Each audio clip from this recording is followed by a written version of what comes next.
pasada estuvimos viendo un poquito el tema de la conversión.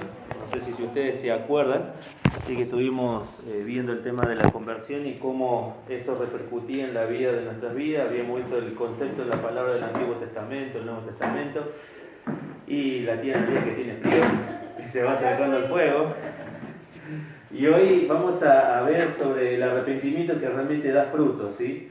Y vamos a tener 5 consideraciones para ver en esta noche, y la primera de ellas, sí, es que cuando uno habla de arrepentimiento y que da fruto, tiene que hablar de que tiene que saber a qué se refiere la palabra de Dios cuando habla sobre pecado y de que uno debe arrepentirse de ese pecado.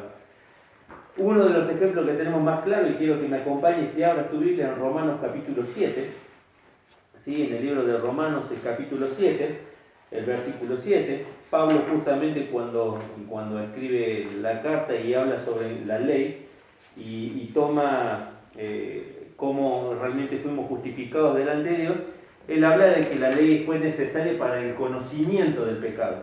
Y dice en el versículo 7 del capítulo 7, dice, ¿qué diremos pues? ¿La ley es pecado? En ninguna manera. Pero yo, dice, no conocí el pecado sino por la ley, porque tampoco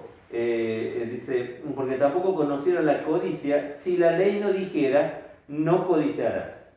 Entonces, lo que Pablo nos quiere dar aquí a entender en el primer punto es que para tener un verdadero arrepentimiento debemos comenzar por la palabra de Dios. Es la palabra de Dios la que nos manifiesta las cosas que están en nuestra vida en orden y las que están en desorden. Recién hablábamos sobre poner nuestra vida en orden, nuestras motivaciones, pedir sabiduría a Dios para tomar buenas decisiones.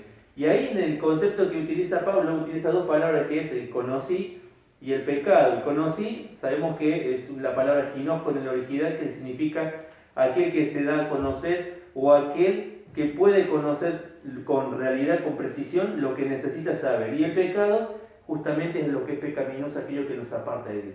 O sea que una de las cosas que tenemos que tener claro que es la palabra de Dios la que determina las cosas que son buenas y las que son malas. No somos nosotros. Si en nosotros tomamos esa decisión, entonces nosotros tomaríamos el lugar de Dios de determinar qué es bueno y qué es malo. ¿Qué es el pecado original de allí del Edén cuando Satanás usó a Adán y Eva? Que ellos podían tomar las decisiones y que se transformarían en las personas que guiarían sus destinos. Le dijo parte de la verdad, pero no le dijo toda la verdad. Y ahora quiero que prestes allí la atención donde dice en el versículo 7, pero yo no conocí el pecado sino por la ley. Y ese por que está allí en ese lugar, ¿sí? En el original significa a través de. Y si uno lo traduce, dice, yo no conocí el pecado sino a través de la ley. Y eso es lo importante para nosotros, queridos hermanos y hermanas, porque es la ley la que justamente nos manifiesta las cosas. Y la pregunta es que para tal vez nosotros poder hacernos una reflexión interna, la anoté acá, dice, ¿estoy pasando tiempo con la palabra? ¿Estoy pasando por la palabra mis acciones, mis decisiones, mis emociones? ¿Paso por ese tamiz que necesitamos purificar y ver qué es realmente lo real y lo verdadero? Solo la palabra de Dios trae como la luz que necesitan nuestros pensamientos para tener claridad en las cosas que nosotros necesitamos. Por eso una decisión con respecto a nuestros hijos, una decisión con respecto a nuestro esposo, una decisión con respecto a nuestro trabajo, una decisión con respecto a las personas de cómo compartir el Evangelio, todo tiene que pasar por la palabra de Dios. Es la que realmente termina de determinar lo que nosotros necesitamos hacer. Y Pablo en esto es directo, dice, necesitamos pasar por ahí. Yo no conocía el pecado si no fuera por la palabra. Y más de uno de nosotros hay cosas que nosotros hacemos y que las hacemos muchas veces y a veces no tenemos idea de que estamos equivocando el blanco, que estamos pisando el palito, como decimos comúnmente acá en la Argentina. Por eso es necesario que tanto vos y tanto yo vayamos a la palabra, para que esto produzca fruto en nosotros. ¿Qué fruto? El primero que está acá, el conocimiento del pecado. Ahora, quiero mostrarte un ejemplo de esto, ¿sí? Segunda de Crónicas, ¿sí? Segunda de Crónicas. Hay un ejemplo precioso ahí de, no sé si ustedes se acuerdan de Josías, ¿sí? Segunda de Crónicas capítulo 34. Segunda de Crónicas capítulo 34. Y el versículo ahí 14 al 21. El siguiente punto está justo asociado a este, ¿no? Al ejemplo de Josías. Capítulo 34 y el versículo de 14 al 21. ¿Ustedes se acuerdan de que Josías fue uno de los primeros reyes que asumió en su niñez? ¿Sí? Muy chiquito, 8 años. Y desde esa edad comenzó, dice la palabra de Dios, a buscar a Dios. Y a empezar a hacer cambios, ¿en qué cosa? En el reino donde estaba, sacando ídolos y cosas así. Después dice que a sus 16 años, ahí en el versículo, 18, en el versículo 8 dice que ya comenzó a limpiar la tierra, y no porque la tierra estaba sucia, sino que realmente estaba limpiando, barriendo, como se dice, toda la idolatría que sus antecesores habían dejado en ese lugar. Pero es en el 14, dice, y al sacar el dinero que había sido traído a la casa de Jehová, el sacerdote Hilcías halló el libro de la ley de Jehová, dada por medio de Moisés. Y dando cuenta, Hilcías dijo al escriba Safán, yo he hallado el libro de la ley en la casa de Jehová. Y dijo Hilcías, y dio Hilcías el libro a Safán, y Safán se lo llevó al rey. Y le contó el asunto diciendo, tus siervos han cumplido todo lo que les fue encomendado. Han reunido el dinero que se halló en la casa de Jehová, lo han entregado en manos de los encargados, en la mano de los que hacen la obra. Además de esto, y se declaró el escriba Safán al rey diciendo, el sacerdote Hilcías me dio un libro, y leyó Safán en él delante del rey. Y luego que el rey oyó las palabras de la ley, rasgó sus vestidos y mandó Hilcías a Hicam, hijo de Safán, y a Adón, hijo de Micaías, y a Safán escriba y a Asaías, siervo del rey, diciendo, andad y consultad a Jehová por mí y por el remanente de Israel y de Judá acerca de las palabras del libro que se ha hallado, porque grande es la ira de Jehová que ha caído sobre nosotros, por cuanto nuestros padres no guardaron la palabra de Jehová para hacer conforme a lo que está escrito en este libro. Qué precioso es esto, ¿no? Josías se encontró con la ley de Jehová. Y la ley fue la que le dijo, están en pecado delante del Señor. Ahora, tristemente, muchos cristianos se encuentran con la palabra de Dios los jueves y se encuentran con la palabra de Dios los domingos. Y no hay otro momento de encuentro donde puedan decir, Señor, ¿qué es lo que yo debo cambiar? Si ustedes miran la vida de Josías, Josías venía haciendo las cosas bien desde chico. Es más, comenzando el capítulo 34, van a encontrar que el modelo de Josías era David. Y David era su estandarte para hacer las cosas como se tenían que hacer. Y sin embargo, en ese proceso de hacer las cosas, por lo que dice el escritor, no tenía un encuentro real con lo que era la ley escrita de Dios. Por eso, nosotros podemos hacer muchas cosas, podemos tener muchísimas buenas intenciones, pero quien puede decir realmente que las cosas que estamos haciendo están bien es la palabra del Señor.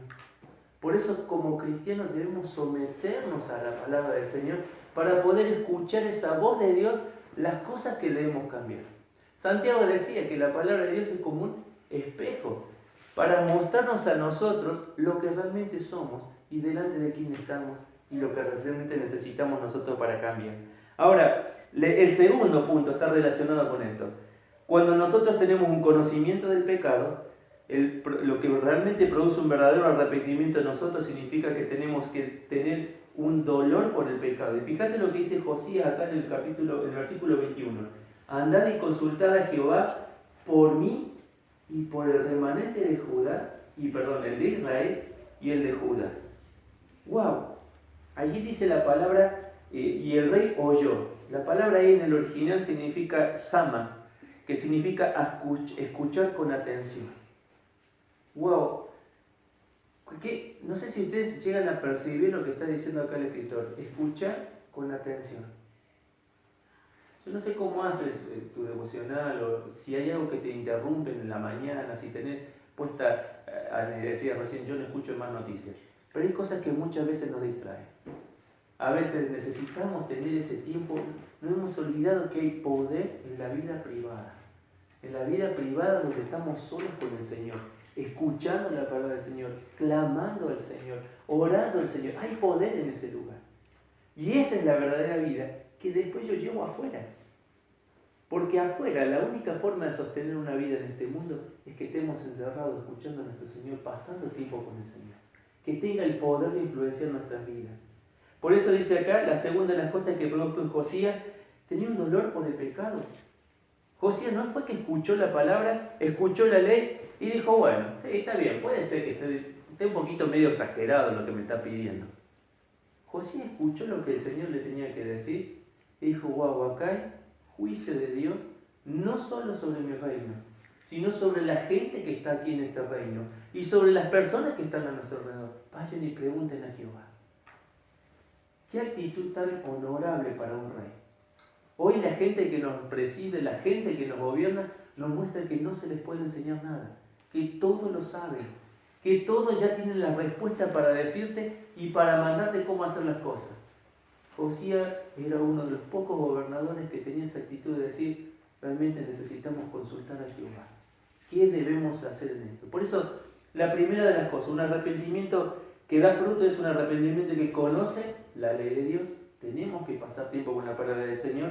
La segunda nos produce dolor por el pecado. La tercera nos produce confesión del pecado. Fíjate lo que dice ahí en el mismo versículo 21, porque dice, andad y consultad a Jehová por mí, por el remanente, dice, por de Israel, de Judá, acerca de las palabras del libro que se ha hallado, punto y coma, porque grande es la ira de Jehová que ha caído sobre nosotros, por cuanto nuestros padres no guardaron la palabra de Jehová para ser conforme a todo lo que está escrito en el libro. La tercera de las cosas produce confesión. En el hebreo la palabra confesión significa shadah, que significa admitir. ¿Sí? Significa admitir. Si Dios nos está marcando algo que yo debo cambiar, debo admitir eso que Dios me está mostrando para que yo cambie mi vida. Ahora en el Nuevo Testamento, en 1 Juan 1.9, que es el que siempre decimos de memoria, utiliza la palabra homologeo o homologueo al final. Y esa palabra tiene una combinación de dos palabras, homos, que es el mismo, y logos, dicho y hablar. O sea, decir lo mismo que quién, que Dios. Pero si queremos decir lo mismo que Dios, tenemos que pasar tiempo con Dios. Habíamos visto el otro día el versículo, ¿se acuerdan de los matrimonios? ¿Cuál era el versículo para aprender de memoria cortito en el mismo día? ¿Andarán dos juntos? Si no estuvieran de acuerdo. Y es un versículo que se puede aplicar al matrimonio, pero se puede aplicar a la amistad, se puede aplicar al emprendimiento de un negocio, se puede aplicar a cada parte de nuestra vida. Si nosotros no estamos de acuerdo con otra persona, ¿cómo podemos estar caminando juntos? ¿Cómo podemos emprender una empresa si no estamos de acuerdo? ¿Cómo podemos emprender un camino juntos como matrimonio y familia si no estamos de acuerdo? Menos si no tenemos al mismo Dios. Si uno es cristiano y la otra persona no es cristiana. ¿Cómo se puede mantener algo juntos si comenzamos con qué? Con un problema, con un conflicto, de no estar de acuerdo. Acá dice el escritor que él reconocía su pecado y la confesión tiene que ver con esto. Tiene que ver que realmente nosotros dejemos que el Señor influya en nuestra vida, ¿sí? Y nos pongamos de acuerdo con Él, no con las cosas que están en el mundo.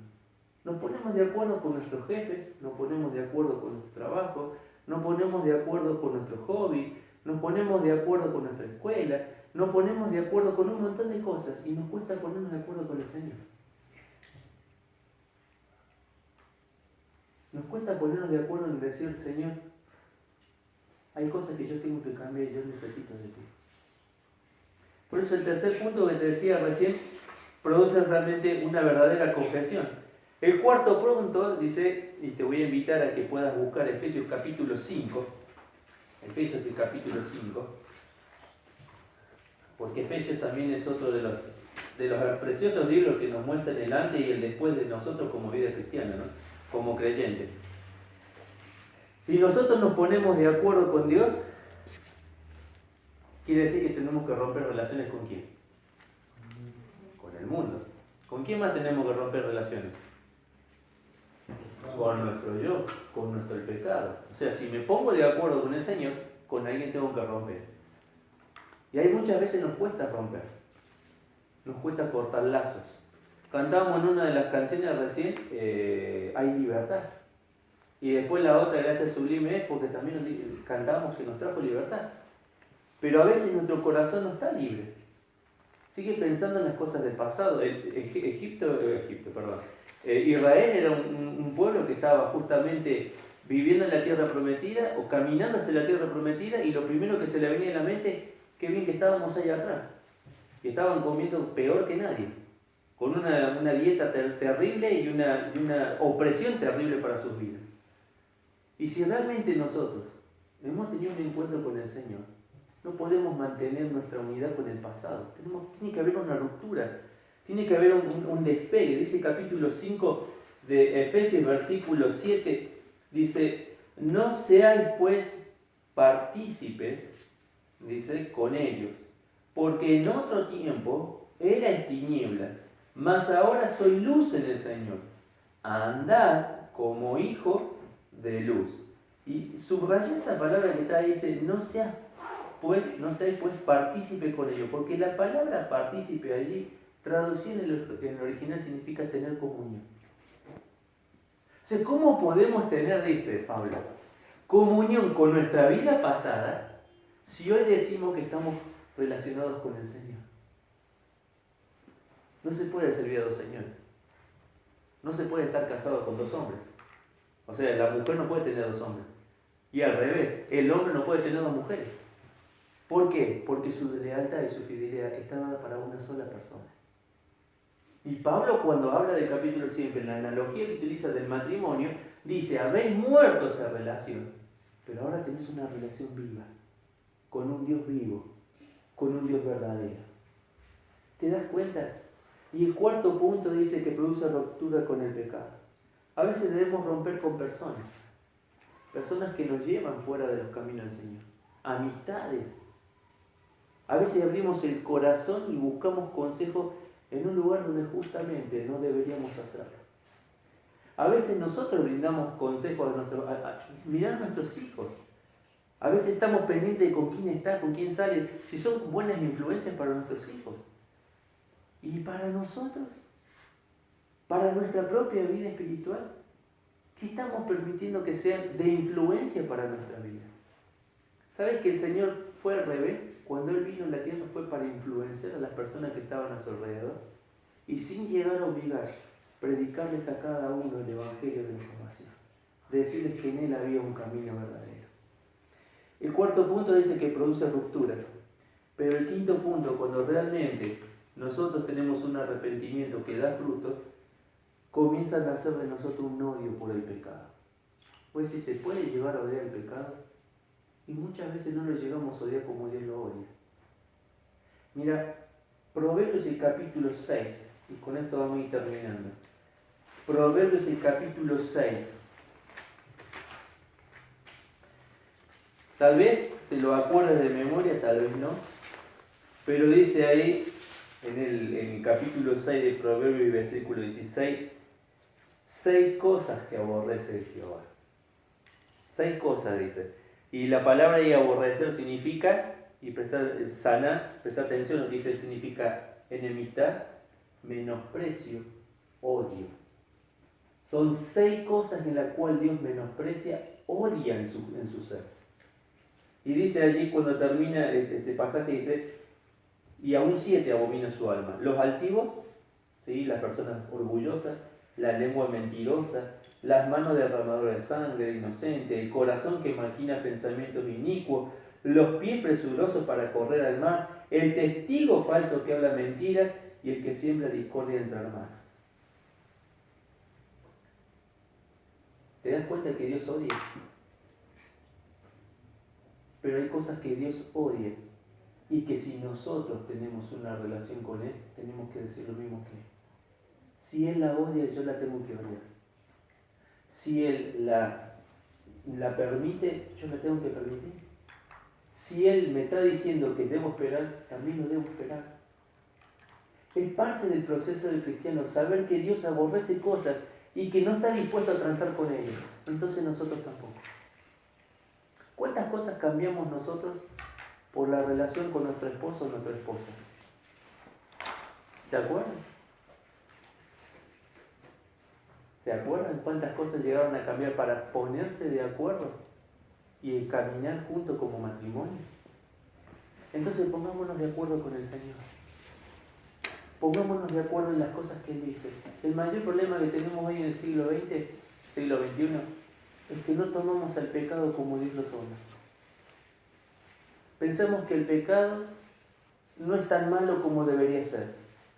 Pensamos que el pecado no tiene las consecuencias que dice que tiene cada vez que nosotros cometemos pecado. Pensamos que el pecado es algo que es pasajero y que Dios perdona todas las cosas. Quitamos el peso y el valor de las cosas porque realmente no estamos de acuerdo con lo que Dios dice muchas veces. Y aunque muchas veces lo decimos de boca, que creemos, muchas veces nos cuesta creerle a Él. Por eso hacíamos la diferencia el otro día entre el religioso y el que es una persona espiritual. Que el religioso muchas veces cree en Dios, pero el religioso cree en Dios, pero el espiritual le cree a Dios. ¿A quién estamos creyendo últimamente? ¿A quién estamos depositando nuestra confianza? ¿Con quién nos estamos poniendo de acuerdo? No hay manera de caminar en esta vida que no sea que lo hagamos junto con el Señor. Y te invito a que puedas mirar estas cositas, son pequeñas. Y si no estás teniendo tiempo para estar con el Señor, alguien dijo una vez que las redes sociales son justamente hoy una evidencia de que el cristiano no puede decir no tengo tiempo. Porque a veces hay tiempo para una foto, hay tiempo para poner un hashtag, hay tiempo para reenviar, para compartir, para subir. Y a veces no tenemos el tiempo que Dios necesita de nuestras vidas. Las redes sociales muchas veces son un termómetro de lo que nosotros permitimos en nuestras vidas. Quiera Dios bendecirnos con esto. La otra vez vimos el verdadero arrepentimiento. Hoy vimos que la conversión produce frutos. Y vimos 5 frutos. El odio al pecado, la separación, la ruptura hacia el pecado, mirar las cosas como Dios las mira, utilizar la ley para medir lo que Dios quiere que midamos en nuestras vidas, y la última, saber que Dios aborrece cosas. Y si Él las aborrece, no podemos decir nosotros, no es tan malo como se dice o como está explicado en la Biblia. Dios te bendiga y terminamos este tiempo con la palabra. Señor, te damos muchísimas gracias por este día. Un día, Señor, especial para cada uno de nosotros. Porque a pesar del frío, a pesar, Señor, de también los días que nos toca vivir a cada uno, en nuestro trabajo, en nuestra familia, lo que sea, tú dispusiste nuestros corazones para estar aquí. Y aquí para poder compartir estos motivos de oración, aquí para alentarnos, Señor, a buscarte a ti y saber que si no estamos viviendo una vida ordenada, hoy es el tiempo para ordenarla. Señor, ayúdanos a que realmente rompamos con todas aquellas cosas que están obstaculizando nuestras vidas, no solo para crecer, sino también para servir. Nuestra disposición nace cuando estamos, Señor, rendidos a tus pies. Señor, bendice nuestras vidas, nuestros corazones. Y sabemos, Padre, que cada oración que le damos a ti tiene su tiempo. A veces respondes con rapidez, Señor, y nos pone y nos asombra, Señor, saber que tú nos escuchas. Pero a veces nos hace esperar, Señor. Y en esa espera no queremos, Señor, desesperar. Te rogamos por nuestros hermanos, por la iglesia en este lugar, para que podamos despertar, Señor, como un cuerpo vivo, como una iglesia, Señor, que cumple su propósito. Llevarles a otros ese mensaje de salvación que la gente está escuchando, que está queriendo escuchar de nuestra boca y de nuestras propias vidas. Señor, bendecinos y que hoy salgamos renovados con gozo y alegría de saber, Padre, que tú eres quien nos guía y nos fortalece cada día. Te damos gracias, Señor. Bendecinos en el nombre de Cristo Jesús. Amén.